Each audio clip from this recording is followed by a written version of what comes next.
Nama saya Fionika Yolanda. Saya berasal dari dan berdomisili dari Prabu Mulih, Sumatera Selatan. Perkenalkan, nama saya Merslina, mahasiswa Ilmu Hubungan Internasional tahun 2017. Nama saya Rizky Amelia, saya adalah seorang mahasiswa internasional yang sedang menempuh pendidikan di Nankai University Taiwan. Saya berasal dari Palembang, Sumatera Selatan, Indonesia. Nama saya Muhammad Dafa Paramil Hamzah. Saya mahasiswa di salah satu fakultas di Kota Bandung.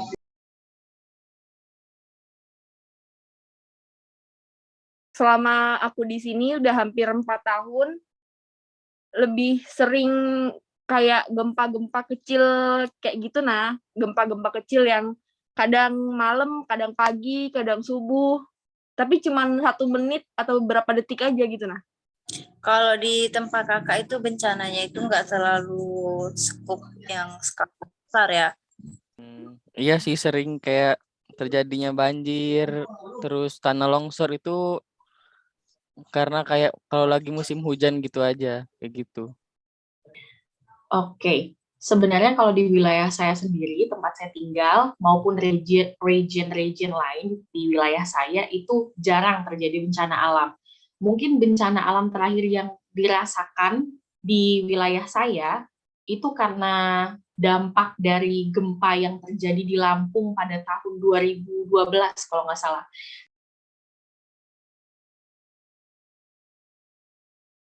Yang saya tahu sih pemerintah Kota Bandung sudah melakukan reboisasi ya untuk menanggulangi bencana banjir di kota. Terus ya pemerintah itu sudah melakukan edukasi kepada masyarakat sekitar bantaran sungai agar tidak membuang sampah di sungai gitu. Jadi kalau di kota saya sendiri itu sebenarnya di kecamatan saya ini, di kelurahan saya ini Kak, adalah salah satu kelurahan yang mungkin paling sering terjadi banjir di antara kelurahan-kelurahan lainnya. Sebenarnya sudah dilakukan beberapa kali pengerukan sungai ya Kak, supaya untuk membuat dasar sungai itu jadi lebih dalam. Jadi kalau misalnya air hujan turun, sungai itu ada wadah, masih ada wadah untuk menampung gitu. Cuma setahu saya dilakukan itu mungkin hanya 1 atau 2 kali dalam jangka waktu mungkin 5 sampai dengan 7 tahun ke belakang. Nah, selain dari situ pemerintah juga biasanya memasang semacam pelang untuk tidak membuang sampah dan lain-lain. Jadi saya pernah lihat di bawah di dekat sungai itu suka ada tempat pembuangan sampah yang akhirnya dialihkan ke tempat lain supaya sampah yang dibuang di tempat sebelumnya itu tidak meluap lalu menutupi jalannya air yang ada di sungai. Jadi kayak di sini tuh di desa itu dua lapis gitu ibarat desanya kan, ada yang di darat ada yang di laut. Jadi pemerintah tuh udah ngebikin sebuah jalan beton yang lumayan tinggi. Jadi kalau misal banjir nggak langsung ke tanah, jadi bukan nginjek lumpur kita, tapi motor-motor masih bisa lewat walaupun misal karena air yang terlalu tinggi, curah hujan yang terlalu tinggi selama beberapa bulan, mungkin air akan melebihi ketinggiannya dari jalan beton itu kan. Mungkin paling mentok-mentok sebatas mata kaki gitu. Nah, tapi itu memudahkan masyarakat. Biasanya kalau ada gempa tuh bakal ada SMS kayak emergency alert kayak itu Di Taiwan, Lembaga Melakukan Pemantauan Gempa Bumi itu mereka mengelola sekitar 150 seismometer yang tersebar di seluruh Taiwan dan itu aktif dan terpantau secara real time.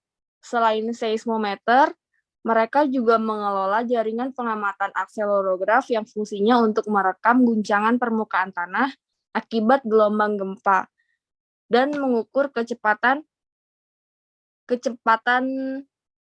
gempa pada permukaan tanah. Terus selain itu, fondasi rumah mereka yang dibuat mereka itu harus kuat. Biasanya yang ditancapin itu tuh kayak ditancapin lebih dalam sekitar 60 sampai 75 cm.